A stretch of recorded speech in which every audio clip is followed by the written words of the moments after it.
Good morning, everyone, and welcome to the monthly economic briefing presented by the Kenan Institute of Private Enterprise at UNC Kenan-Flagler Business School.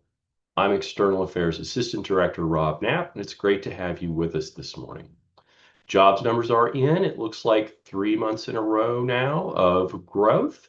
So that's something we're going to talk about this morning. It also gives us the opportunity to talk about where we're seeing that growth and what exactly that means. Broad-based growth, concentrated in maybe a couple of sectors. Sarah Dickerson is going to be here to talk to us about that in just a moment. She's a research economist here at the Kenan Institute. We'll have her on in just a moment. We'll do a couple of rules of the road first, and then we'll get right to it. So we welcome your questions during the briefing. If you want to ask one, you can go to the bottom of your screen on Zoom. You will look for the Q&A function, or you might need to look in the More menu. It's the little circle with the three dots. Go in there. You'll find it there. One way or another, you'll find it. Get us your questions. Sarah will answer those at the end of the briefing. She's going to start off with her presentation of about 15 or 20 minutes. Then we'll get to your questions right after that. If you're a member of the media, if you could include your name and organization with your question, we'll know that we will get to that quickly, make sure we get that answered. If you're with us by phone this morning, you can still ask a question. You can email it to me at rob_keenan-flagler.unc.edu. I will keep a lookout for those. So we'll go about 30 minutes this morning, right around 9:30, maybe a touch after if we're answering questions. So, but we'll get you to your 10 o'clock. So stick with us. We're going to have an interesting briefing this morning. So let me go ahead and introduce to you again Sarah Dickerson. She is our research economist at the Kenan Institute and is also teaching at UNC Kenan-Flagler. So she has a lot to do, and this morning she gets to try to unravel this whole thing for us. Sarah, welcome. Good to see you this morning. Thank you. Good to see you as well. So I think we need the slides brought up on the screen here. Yep, that will be you Oh, bringing them okay. up. All right, let's do that.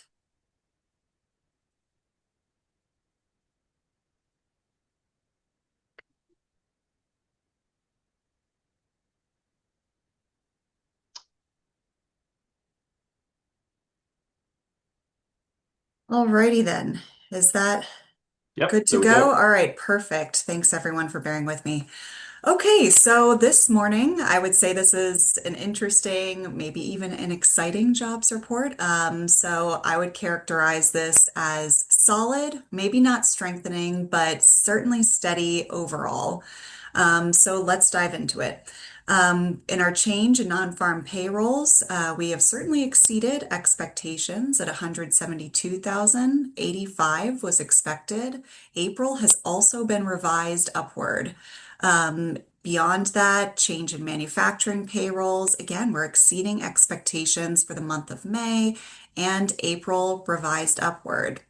Now, with average hourly earnings, this looks pretty flat for the most part, in line with expectations. Average weekly hours worked, pretty much the same thing. Unemployment, we were expecting this to hold steady at 4.3%, and that's exactly what we have seen here. Labor force participation, again, staying pretty flat, 61.8%. So let's talk then more a little bit about the total non-farm employment. Now, as we know, this has been volatile over the past year. We did have a relatively strong April that we discussed last month and a relatively strong May. So these are, I would say, two things to be fairly excited about at the moment.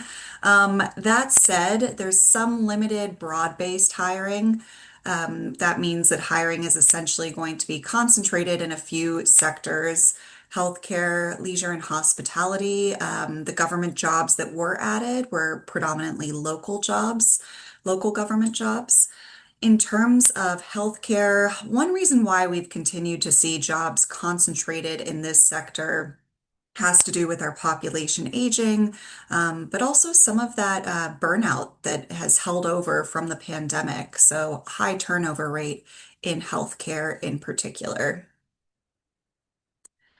Now, in terms of average hourly earnings, again, I would say this is not strong, but it's certainly stable from what we've seen this month. Now, if we look at year over year, what's happening, it is still slowing over time, just slowing slowly. So this is what we're seeing with average hourly earnings. Again, I would say strong, not strong, but stable. Now, what about our unemployment rate? So we expected this to hold steady at 4.3%, and it has. So I would say we have stable unemployment here. We're continuing to see more of this low hire, low fire environment that's been described recently. But I do think that there's more going on underneath the surface when we look at unemployment. I think there are a few trends that this is obscuring, especially if we dive deeper into certain groups.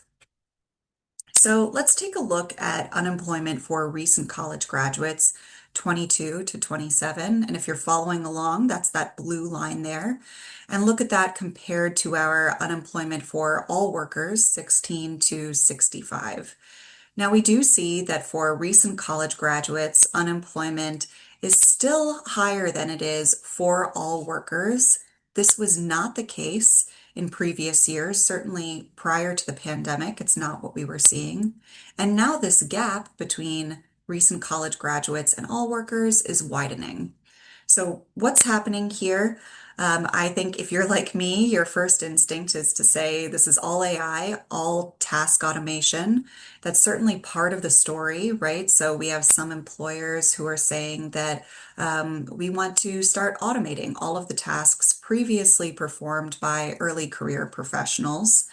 But there's also another piece of this narrative too, and that's that remote workers are maybe not as eager to hire, train, and mentor recent college graduates, knowing that they're going to have to go through that entire process remotely. So both of those factors could be contributing to that gap that we're currently seeing between recent college grads and all workers. Now, also part of this story around unemployment is going to be labor force participation. So we see that essentially flat this month. Although labor force participation has been declining for those who are 55 and older. This means unemployment could look like it's really stable, holding steady at 4.3%, even if hiring is slowing over time. And that's because we have workers who are leaving the labor force. So they're not technically counted when we're looking at unemployment overall. Now, why have we seen this trend that's been pretty prominent since the pandemic of older workers leaving the labor force? In part, it could be anything ranging from health issues to adequate savings required or acquired that allows them to retire. So we do have people in this age group exiting the workforce. Now, it can contribute to a skills void, especially in manufacturing and construction. So that is worth noting, but probably a conversation that's beyond the scope of our discussion this morning. Now, the female labor force participation rate, I think, is also important just in the context of this broader conversation around unemployment and around labor force participation generally. Here we're looking at women 25 to 54, and worth noting is that those in this age bracket tend to take on a disproportionate share of unpaid caregiving responsibilities at home. So overall, we're seeing this is high, I would say. Growth has slowed though a little bit since 2004. You can see if we look back to 2020, this was escalating quite rapidly, accelerating quite rapidly, and that pace has shifted since 2024. Now, in general, I would say this reflects return to office policies, right? Less flexibility for those women who are attempting to balance both unpaid caregiving responsibilities and paid work outside the home. Also, layoffs in some female concentrated sectors. So, we're looking at government jobs, for example, social service jobs as well. Now, cost of childcare comes into play here. This one is at the forefront of my mind as someone who had twins in the fall. If you look at, there's a recent Axios report that indicated the average cost of childcare actually increased 29% between 2020 and 2024. So for some women, it may no longer be quote unquote worth it to continue remaining in the labor force given these increasing costs of childcare. So the piece here that I really want to dive into a little bit more when it comes to discussing our labor force is foreign-born labor. And that's because immigrants drove most of the labor force growth in recent years. Now that shifted 2024 to 2025 when we did see this drop in foreign-born labor. Our net international migration rate certainly fell across the country due to lower inflows, but also higher outflows. That was reflected in the state of North Carolina as well. So I recently wrote a piece about this in North Carolina, how it's impacting our local economy. I believe that's dropping either this week or next, so stay tuned if this topic interests you.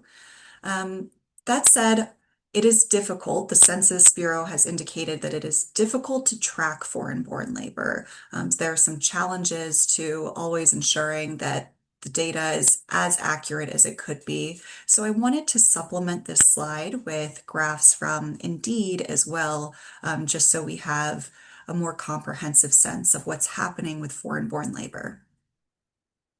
So here is one of those graphs that's indicating foreign job seeker interest in U.S. jobs. Clearly, as you can see here, it's dropped since its peak about 3 years ago. We believe this is likely related to some stricter border enforcement and changing visa rules. We're looking at individuals who are currently living abroad, so it would be factors that are deterring them from actually seeking jobs in the US at this time. Now, perhaps one of your follow-up questions to this is, what does this mean for immigrant-heavy industries? So I've included another graph here from Indeed showing that immigrants are overrepresented in several critical industries. I wanted to focus on the first three that you see at the top. So farming, fishing, and forestry, grounds cleaning and maintenance, construction, because for these industries, we see that over a third of the labor force is foreign born. So it's pretty sizable. Now, when we have this loss of immigrant labor, for these sectors, it's going to contribute to gaps in their labor force. So in agriculture, in construction, in some service jobs. And what that means in turn is that employers are going to need to raise wages, increase wages in order to fill roles. And we as consumers could see higher prices for food and for housing. So I tend to look at this through the lens of housing. That's one of my interests. And right now, what we know is the pace of construction has slowed in recent years. And now the construction labor force is looking at a labor shortage due to the loss of foreign-born workers. So I think this is something that's worth noting, especially in the midst of a housing crisis, that we could see some additional constraints in terms of building new homes looking forward. Now, speaking of prices, we talked about food prices, housing prices. Let's hop into inflation here. So we are seeing that headline inflation, which is that line in blue, was up 3.8% year over year in April, up from 3.5% in March. If we take a look at core, which excludes our volatile food and energy, up 3.3% in April and 3.2% in March. So, suffice it to say, we are exceeding the Fed's 2% benchmark at this time. The Fed chair, our new Fed chair, has indicated that maybe we want to start exploring alternatives to the standard inflation gauge. But from what I've read, what I've seen, a lot of economists right now are still scaling back the number of expected rate cuts for the remainder of this year. So I've seen estimations of maybe we have one rate cut through the end of 2025, with many economists saying we're unlikely to have any rate cuts through the end of this year. What's driving all of this inflation? I think most of us are up to speed at this point. The Middle East conflict disrupted our oil supply, leading to higher crude oil prices. As a result, gas prices have jumped.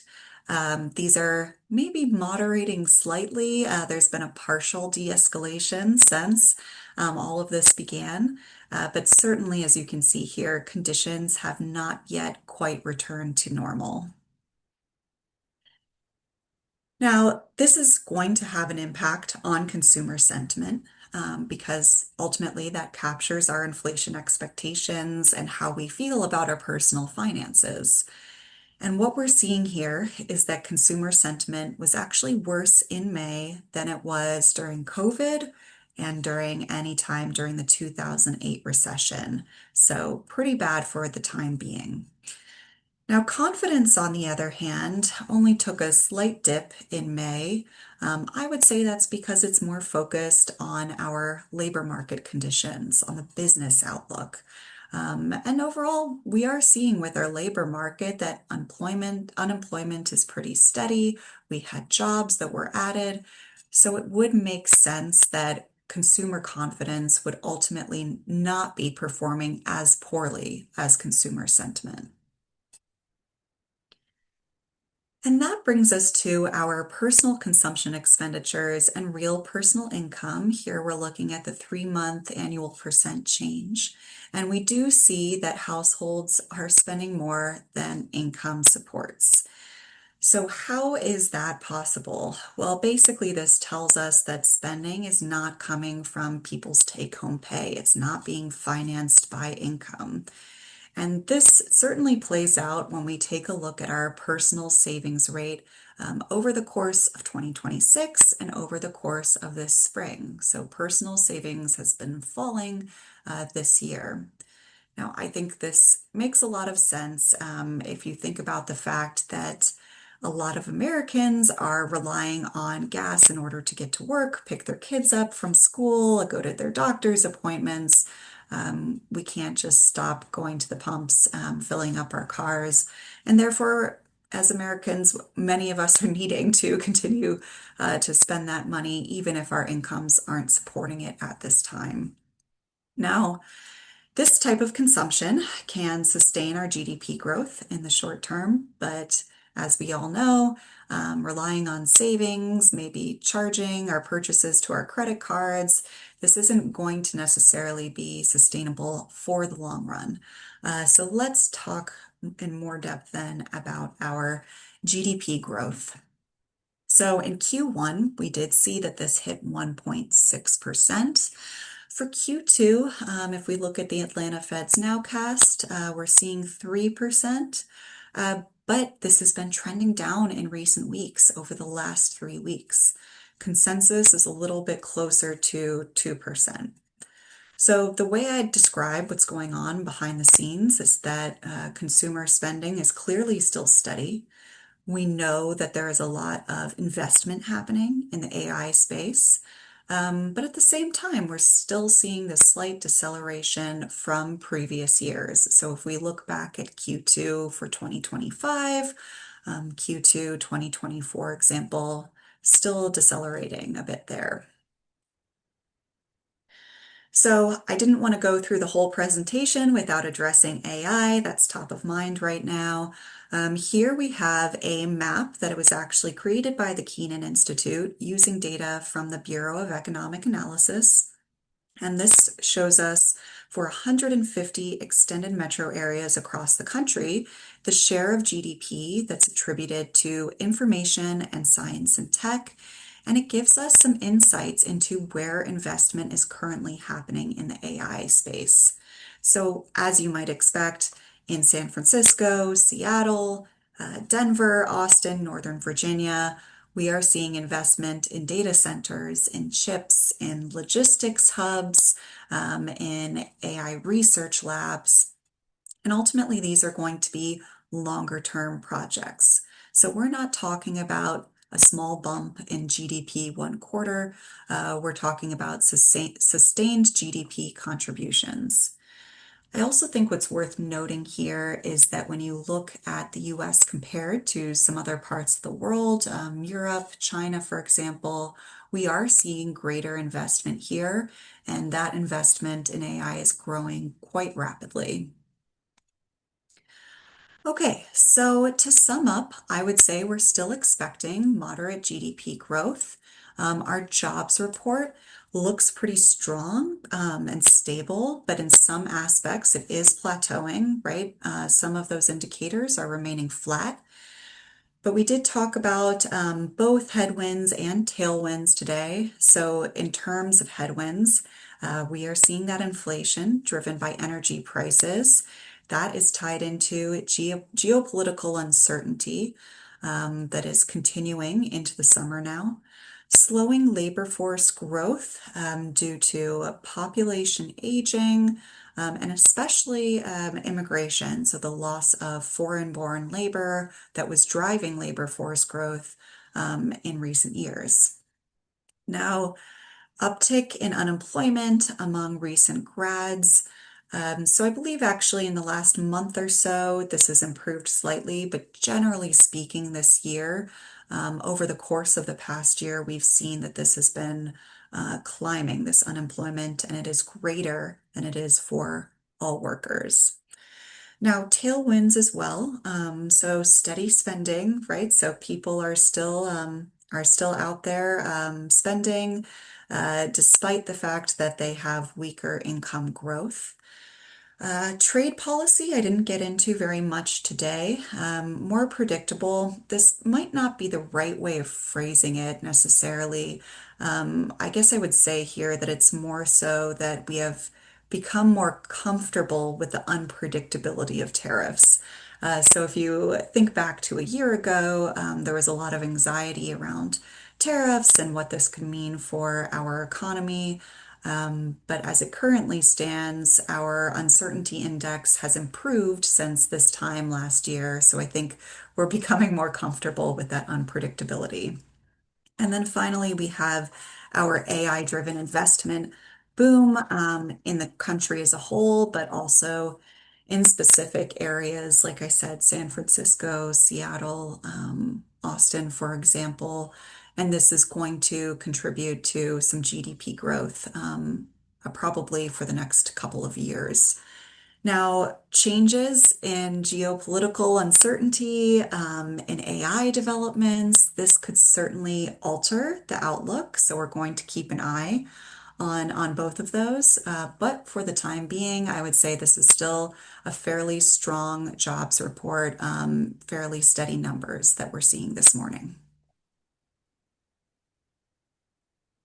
All right, Sarah, thanks very much. That was a great wide-ranging report.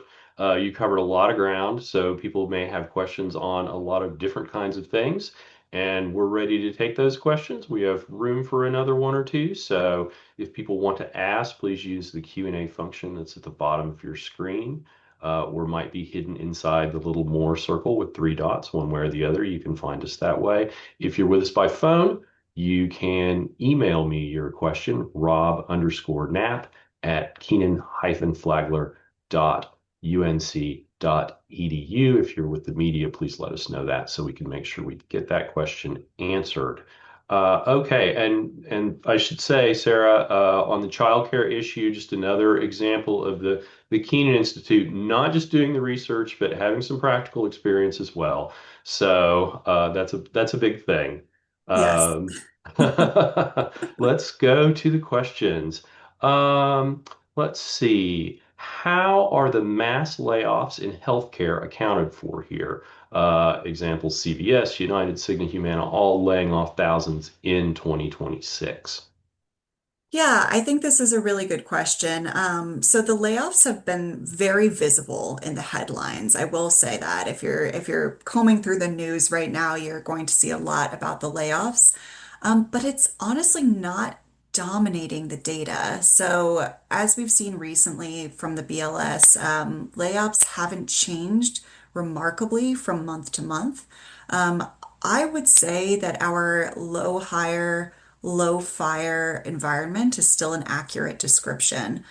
So we're certainly still seeing it, but I would characterize this as there being more visibility in the media. Okay. Okay, here's a question we get sometimes. If you were the Fed chair, what would you do in 2 weeks? Oh, goodness. So much pressure. I know, what a loaded question.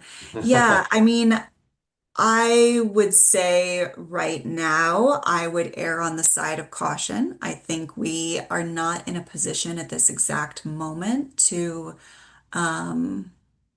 be cutting rates. I think there are a lot of economists out there who agree with me at the moment. I'm still one to kind of follow what we're seeing in core and headline PCE rather than considering alternate gauges of inflation at this point. So that's the direction I would be leaning at this point. But yeah, I can understand why there's a lot of kind of uncertainty as to the correct path forward because we were very hopeful for more rate cuts at the beginning of this year. And as you said earlier, we're getting used to uncertainty in many fashions. So just We nothing are. new there. Here's one from Mark Edwards. Are there any economic warning signals from credit metrics, specifically credit card delinquency, people stretching the use of credit to make up for the income spending gap, as you mentioned?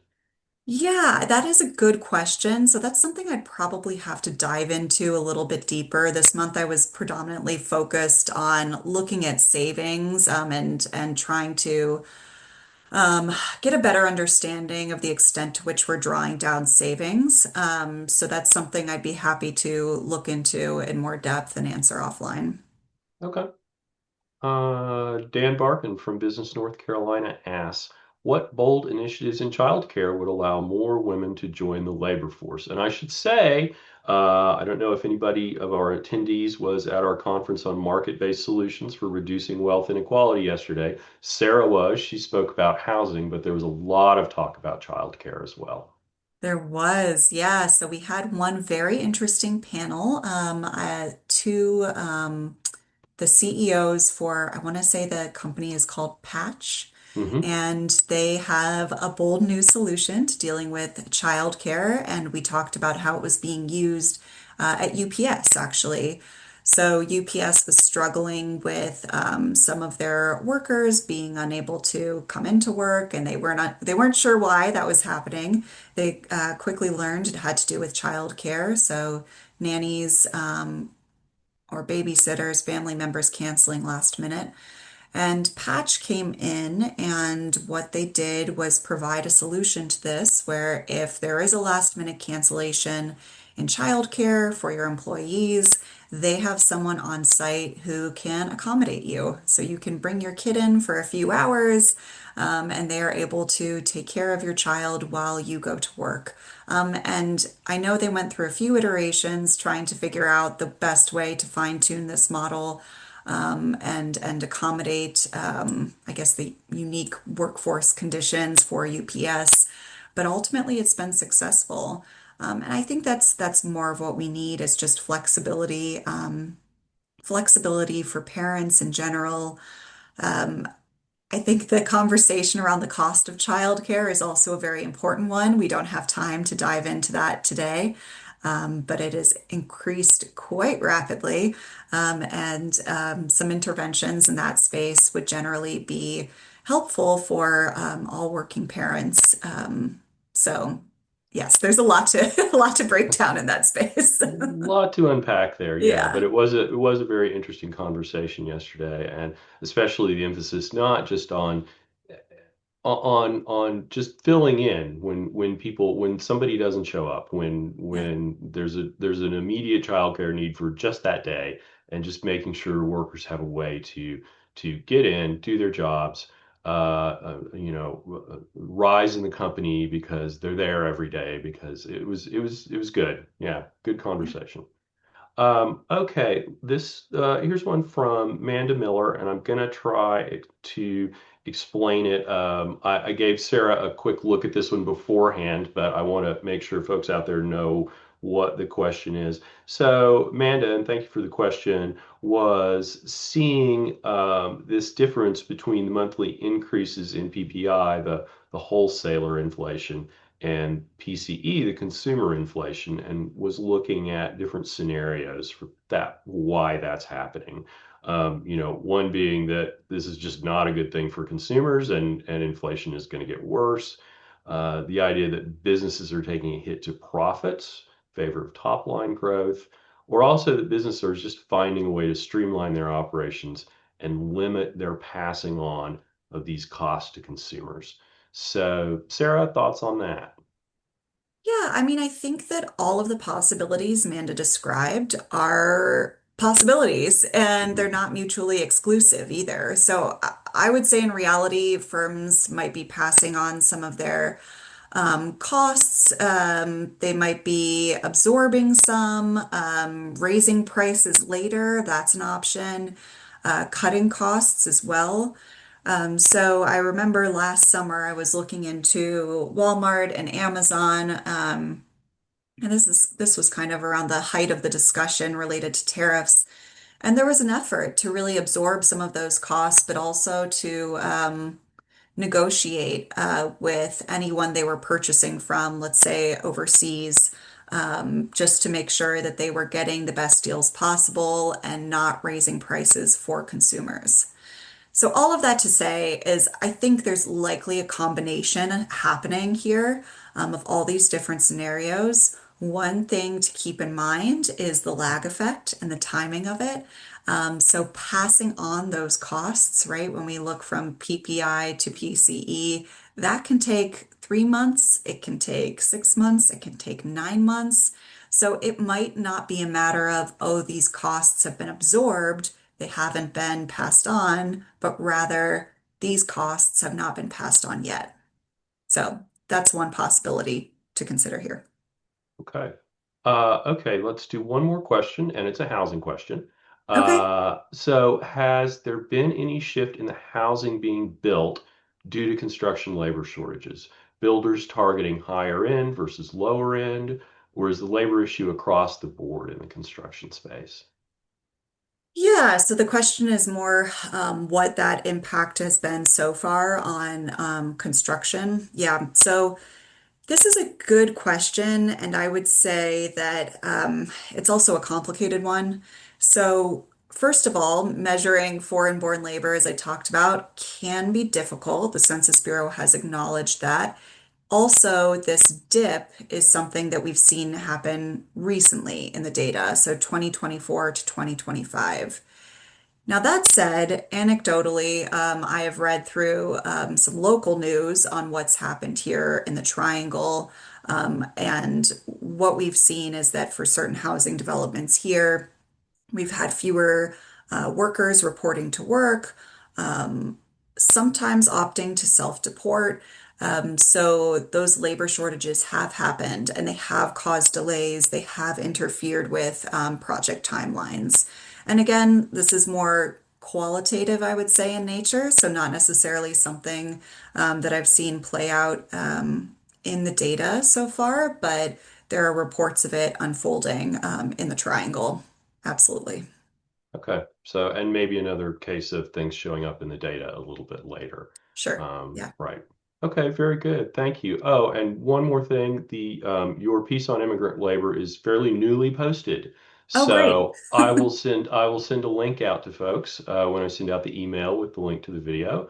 The attendees will get that and they'll be able to check that out too. Wonderful. Yeah, this was a piece that I feel passionately about. I think it's a really fascinating topic, especially in the broader context of what's happening in our labor force. So if anyone has questions, yeah, please feel free to reach out to me.